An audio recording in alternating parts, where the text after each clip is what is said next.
Un saludo a todos los participantes en este congreso de teoría de la novela. Voy a iniciar mi intervención que se titula La teoría de la novela en los tratadistas del siglo XIX. El 15 de mayo de 1860, Cándido Nocedal dicta su discurso de ingreso en la RAE, en medio de una considerable polémica en la prensa. Los periódicos liberales fueron los protagonistas de la mencionada polémica, pues aprovecharon para criticar a Nocedal, argumentando la supuesta indignación producida por la entrada en la docta institución de un intruso, que además de no ser literato, había promulgado en 1857 como ministro de Gobernación la ley de imprenta más restrictiva de su época. La contestación de la prensa conservadora no fue menos virulenta, en este caso, por supuesto, defendiendo a Nocedal y al contenido de su discurso académico. Es muy destacable que en esos años un político que accede a la academia decida dedicar su discurso precisamente a la novela, porque puede ser revelador de la propia importancia que concedía al género, o mejor dicho, a la perniciosa influencia moral del género narrativo y a los peligros ideológicos que con la novela surgían, un asunto que por supuesto fue uno de los ejes de su disertación. Cándido Nocedal inició su intervención con la consabida crítica a la nociva influencia francesa en nuestro país en todos los ámbitos y especialmente en el literario, y pasa a continuación a centrarse en lo que sería el eje de su discurso, es decir, la novela. Recoge en primer lugar la definición del término por el diccionario de la Academia, cito, historia fingida y tejida de los casos que generalmente suceden o son verisímiles. Fin de cita. A continuación entra a discutir sobre la inverosimilitud que está en muchas obras que se designan como novelas, pues para el político conservador la verosimilitud es la primera característica que debe tener la novela y se apoya tanto en la definición académica del género como en ejemplos del Quijote y de Walter Scott. Es interesante anotar asimismo que considera Nocedal que la verdad histórica debe presidir las novelas históricas o aquellas que simplemente desarrollen elementos históricos.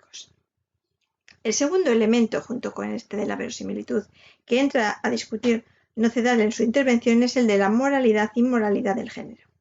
Condena un tipo de novelas, las que pretenden adoctrinar con causas falsas, las que hablan de la libertad de la mujer, las que critican la institución del matrimonio, las que presentan modelos femeninos desviados o las que presentan la lucha de pobres y ricos. Así señala, y cito, las novelas, como todos los demás géneros de la literatura, van hoy fuera de su carril, porque se proponen indignamente atacar la organización social y tender el vuelo por los nebulosos espacios de la ciencia política para destruir el principio de autoridad. Fin de cita. A renglón seguido de estas proclamas moralistas propone como plan para combatir este influjo de inmoralidad la creación de novelas en las que se defiendan los rectos ideales, como las obras de Fernán Caballero, que propone como modelo censurando también el número excesivo de traducciones de novelas francesas y los folletines, elementos que dificultan para él la creación de una auténtica novela española. Moralidad y casticismo, pues, como consignas de esa hoja de ruta que pretende marcar el político conservador metido a académico. La contestación de Nocedal corrió a cargo de Ángel de Saavedra, el duque de Rivas, que insiste también en el hecho de que la novela es el género más importante del momento, estamos hablando en 1860, y que ha desbancado a los demás. Ahonda en el fin moral de este tipo de obras y va más allá que el propio Nocedal cuando señala el daño que está causando la lectura de novelas en la mujer, un ser de naturaleza más flaca e impresionable que el hombre, corrompida moralmente por las lecturas narrativas. Cito, y en novelas predican su doctrina los partidos encontrados, y en novelas inculcan las más erróneas ideas, y en novelas esparcen por la redondez de la tierra, haciendo lo que debiera ser un entretenimiento inocente del género humano, la lectura más peligrosa y envenenada, y el más seguro medio de corrupción y de trastornos. Fin de cita. El discurso de Nocedal, que se reprodujo íntegramente en varios números del periódico El Pensamiento Español, produjo la citada polémica y el revuelo notable en el ámbito periodístico. Se acusó al político en los medios liberales de haber plagiado su discurso de un francés, Eugène Potier, titulado Des romans et de théâtre contemporains et de leur influence sur les mœurs. Este magistrado francés, del que supuestamente había copiado Nocedal su discurso, fue escritor, gran viajero y publicó un libro titulado Viaje a España en 1866. Pero en 1858, es decir, 2 años antes de que Nocedal hubiera dictado su discurso, había publicado un volumen de casi 300 páginas, el que he citado anteriormente, sobre la influencia de la novela y el teatro en las costumbres, repasando los temas inmorales que se trataban en estas obras: adulterio, disolución de la familia, el amor libre, la lucha entre pobres y ricos, la inmoralidad. Probablemente Nocedal lo había leído y es cierto que muchas de sus ideas son coincidentes, algo que por supuesto aprovechó la crítica de la prensa liberal para atacar y ridiculizar a Nocedal. No faltaron tampoco los defensores del político conservador, entre los que destacó un periodista que firmaba como fulano de tal, que en 2 artículos publicados en el periódico La Regeneración salió al paso a defender a Nocedal, argumentando que las ideas pueden repetirse y que hay en todo poca originalidad, y reiterando algunos de los argumentos contra la novela francesa esgrimidos por el reciente académico, como su inmoralidad. También fulano de tal hacía hincapié en la cuestión de la verosimilitud como elemento fundamental en las novelas y apoyaba la validez de las reflexiones de Nocedal sobre la novela histórica.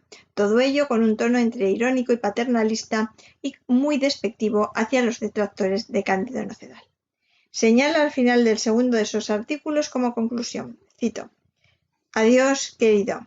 Si ésta te contenta, vuelve cuando quieras por otra que encontrarás dispuesto a tu admirador y apasionado». Fin de cita, ven ustedes el tono irónico. En el otro flanco de la polémica, Juan de Dios de Mora, un periodista hoy prácticamente olvidado, escribió en la discusión 2 artículos, uno el 20 y otro el 23 de mayo de 1860, atacando vivamente las ideas de Nocedal. En el primero de ellos iba rebatiéndolas punto por punto y situaba la apelación a la verosimilitud en el pasado, pues según Juan de Dios Mora, dice, es inconcebible, cito, que en la época presente, en que los estudios estéticos tanto han adelantado, se escriban cosas tan peregrinas. Nocedal, sigue diciendo, suprime de una plumada ciertamente muy cruel los más bellos encantos de la literatura, lo poético y lo maravilloso. Fin de cita. Son continuas en este primer artículo las afirmaciones de los errores en los que incurre Nocedal al ceñir las obras del arte literario y especialmente de la novela al terreno de la verosimilitud. Cito. Esto es reducir el arte a la imitación, la inspirada pintura a la mecánica fotografía. ¿Qué significa el mundo verdadero? Pues que el mundo interior del alma no es verdadero. ¿No es esta la verdadera región poética? Fin de cita. En el segundo artículo, que anuncia al final del primero, presenta su propia teoría de la novela. De Mora defiende la superioridad del arte sobre la naturaleza. Acepta la necesidad de que la novela sea educativa, pero entendiendo que en lo fantástico y maravilloso está la verdadera naturaleza y belleza de la novela. Defiende además un género que es el más adecuado para el momento. Cito: definimos la novela diciendo que es el poema del ciudadano, así como en otras edades existía el poema de los grandes monarcas y de los héroes más ilustres. Fin de cita. Adelantándose al postulado galdosiano de considerar la novela presente como materia novelable, Juan de Dios de Mora indica que la novela es, y cito, la forma comprensiva y sintética de todas las tendencias del espíritu humano, y es la que representa la vida poética de las modernas sociedades. Fin de cita. El conflicto de la novela, sigue argumentando, es el conflicto de los sueños del hombre con la sociedad real. Es un pensamiento francamente interesante con algunas novedades con respecto al pensamiento sobre la novela que se planteaba en la época. Igualmente, Juan Valera, en su obra de la naturaleza y carácter de la novela, rebate punto por punto la intervención de Nocedal y plantea, en primer lugar, que parta de la defensa de la definición de la novela por la Academia, una definición que Valera califica como lastimosa. También señala que Nocedal se ha adentrado por un terreno que desconoce y le plantea otros posibles temas que hubiera podido tocar en su discurso. Asimismo, critica el concepto romo de verosimilitud planteado por Nocedal y distingue la verosimilitud artística de la verosimilitud vulgar. Y se apoya para ello en la distinción aristotélica entre historia y poesía, entendiendo la primera, es decir, la historia, como narración de hechos sucedidos. Cito a Valera. La diferencia que media entre la historia y la poesía está en que la poesía pinta las cosas como son, la historia pinta las cosas como son y la poesía como debieran ser. Por lo cual dice Aristóteles que la poesía se adelanta y es mucho más filosófica que la historia. Si la novela se limitase a narrar lo que comúnmente sucede, no sería poesía, ni nos ofrecería un ideal, ni sería siquiera una historia digna, sino una historia falsa, baja y rastrera. Fin de cita. En la segunda parte de este texto recoge Valera su propia definición del género de novela, que cito: dejamos sentado que lo fantástico no se puede excluir de la novela, no que toda la novela ha de participar por fuerza de lo fantástico según lo que generalmente se entiende por esta palabra. La novela es un género tan comprensivo y libre que todo cabe en ella, con tal de que sea historia fingida. Sin embargo, como toda buena novela tiene algo de poesía, siempre intervienen y siempre procuran los novelistas que intervengan en sus obras lo extraordinario, lo ideal, lo raro y lo peregrino. Por eso se llama novelesco lo que no sucede comúnmente. Fin de cita. Esquematizando este debate que se produce en los años 60 del 19, en el que uno de los principales intervinientes, Juan de Dios de Mora, ha pasado prácticamente al olvido pese a haber sido en su época un eminente periodista republicano y un escritor de novelas históricas de cierta reputación, este debate, como digo, presenta dos posiciones sobre la novela. La primera, la de Nocedal, que aboga por una novela docente, verosímil, generadora de ejemplos morales que hay que seguir, y la segunda, defendida por Juan de Dios de Mora y Valera, que preconiza un arte narrativo cuyo fin es eminentemente estético y que puede moverse en el terreno de la fantasía y de la inverosimilitud. En realidad, mientras las huestes de la crítica conservadora permanecían unidas en torno a una idea de novela ejemplar, entendiendo ejemplar como moralizante, los críticos de otros sesgos ideológicos como Valera oscilaban entre un esteticismo de corte clasicista que consideraba la novela como poesía, o bien mostraban un universo en el que la novela presentaba a las sociedades modernas partiendo del eclecticismo e hibridismo artístico que siempre ha presentado el género novelesco, como anunciaba Juan de Dios de Mora en el segundo artículo que he citado. Estas posiciones, ya enfrentadas en los años 60 del siglo XIX, reaparecerán en las décadas siguientes.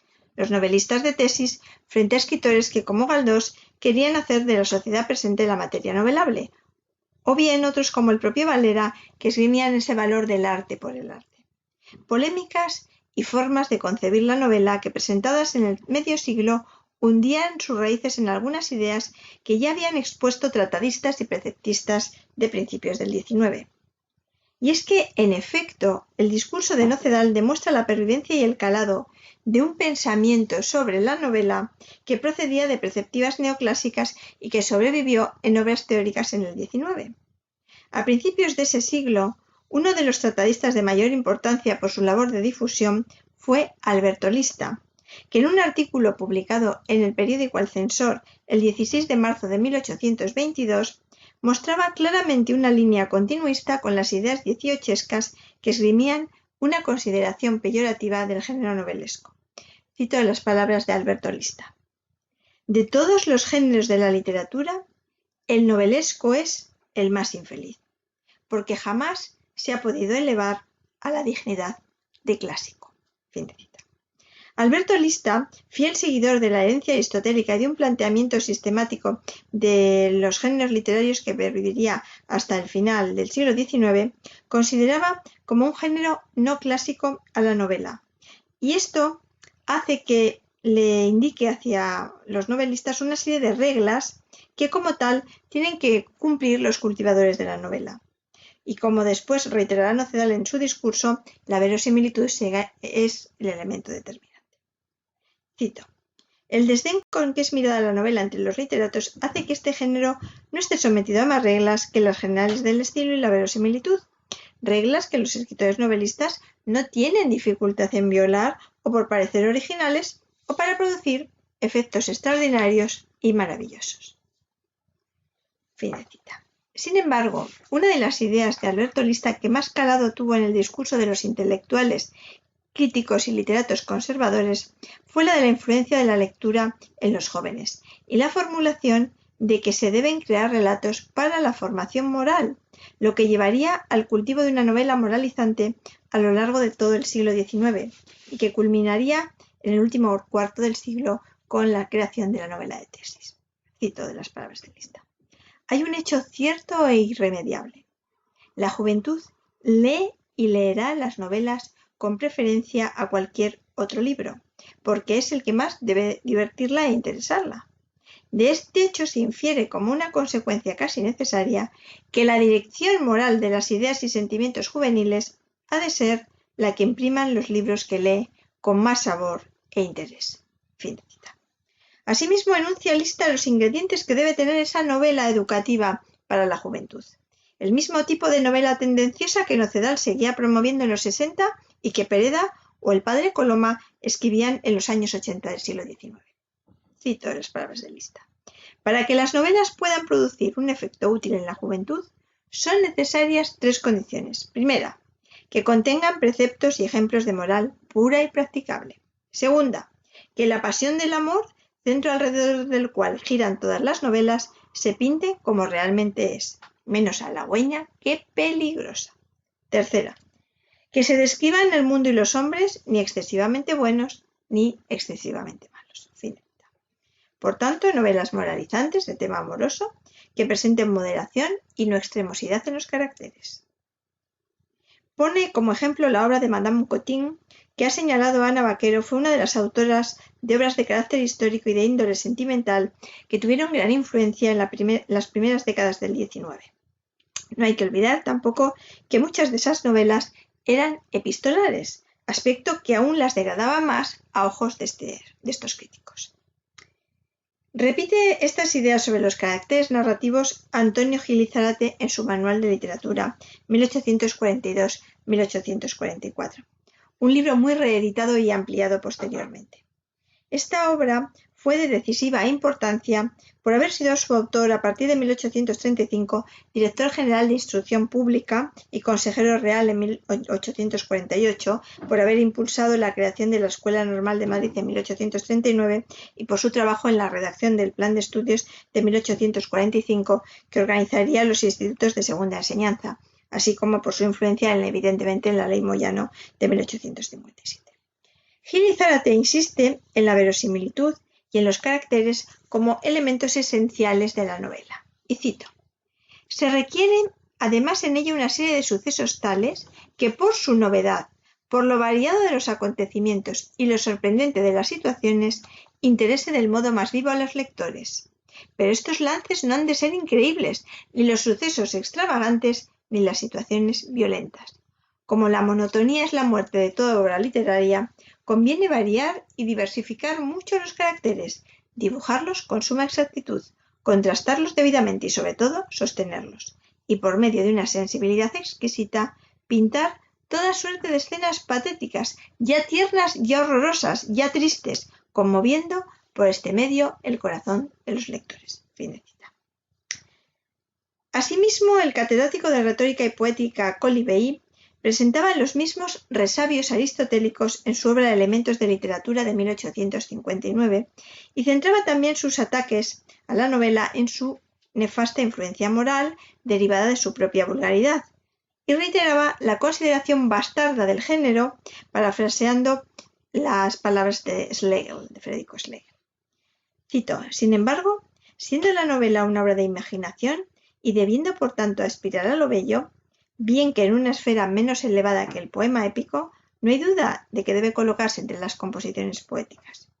Ningún género literario, sin exceptuar el drama, ha ejercido en nuestros días tan notable influencia como la novela.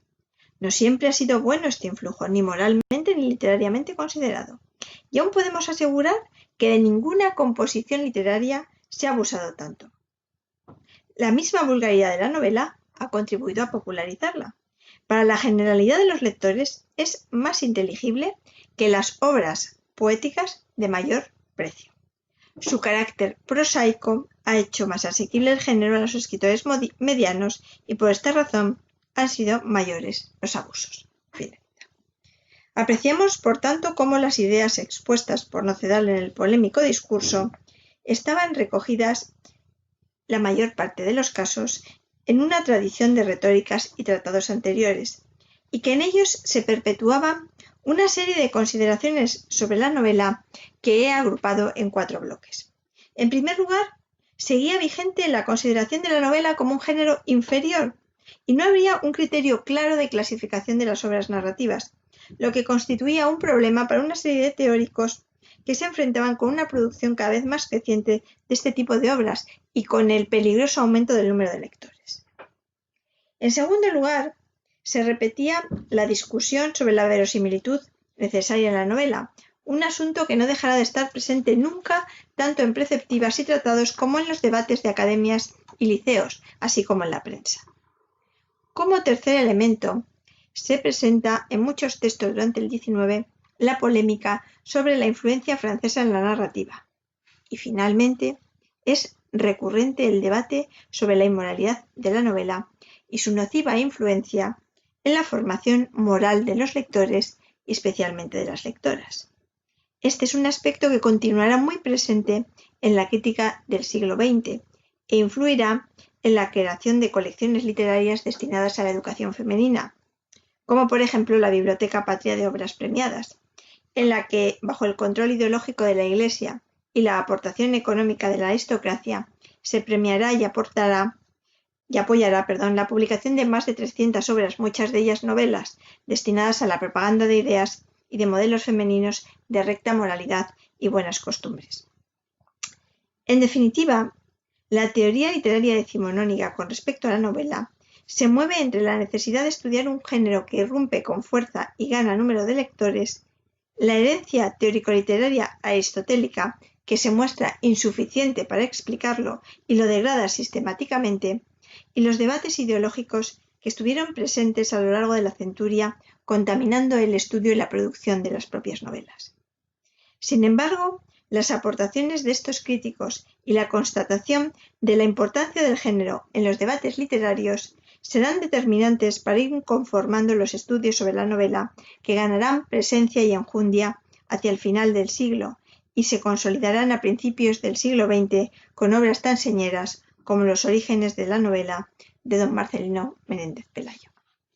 Muchísimas gracias por su atención y espero que disfruten de los contenidos de este congreso.